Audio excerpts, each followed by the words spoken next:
Je suis technologue en médecine nucléaire et assistante-chef au département de Chicoutimi et de Roberval.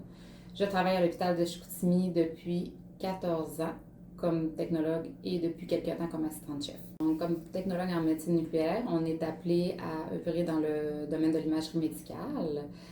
Notre profession consiste à utiliser des isotopes radioactifs que nous fabriquons ici à Chicoutimi et que nous utilisons pour injection à des fins d'imagerie médicale pour différentes techniques d'examen. Donc, en médecine nucléaire, on a différents champs d'activité.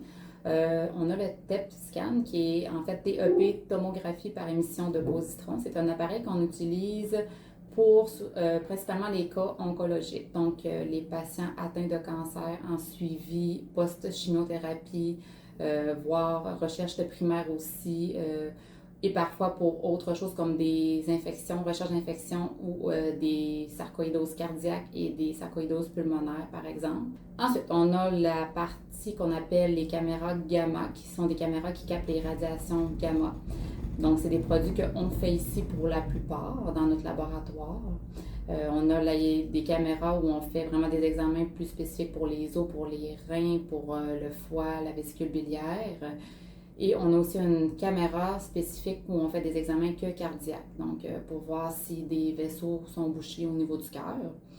Ensuite, on a l'appareil, l'ostéodensitométrie, qui est un appareil où on détecte si les patients font de l'ostéoporose seulement. C'est un examen où il n'y a aucune injection de produits radioactifs. C'est seulement là, un rayon X de très faible intensité qui est fait là, pour mesurer la densité osseuse.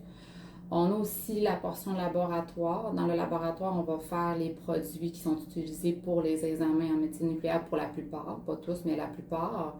Donc, nous, on va faire ce qu'on appelle une ébullition pour générer de la radioactivité. Par la suite, cette radioactivité-là va être utilisée pour marquer différents produits qu'on utilise pour nos examens. On a aussi la salle d'injection, donc la salle où on va injecter tous nos patients ou la plupart de nos patients pour leurs examens. Et on a une portion où on fait un examen pour le cœur, partie effort. En fait, on a deux parties effort. On a celle qui peut se faire sur le tapis roulant et celle qui peut se faire avec un médicament pour les patients qui ne peuvent pas faire de tapis roulant. Donc ici, on fait aussi un petit peu de thérapeutique. Par exemple, on peut utiliser des capsules d'iode 131 qui vont être utilisées pour traiter soit des maladies de la glande thyroïde ou même parfois des cancers de la glande thyroïde.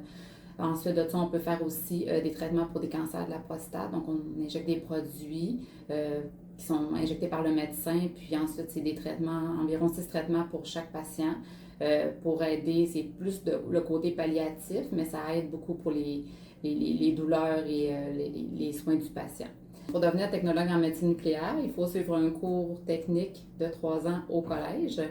Le cours se donne seulement au collège Antique à Montréal pour le moment. Il faut faire donc 2 années de cours théoriques, puis une année de stage pratique.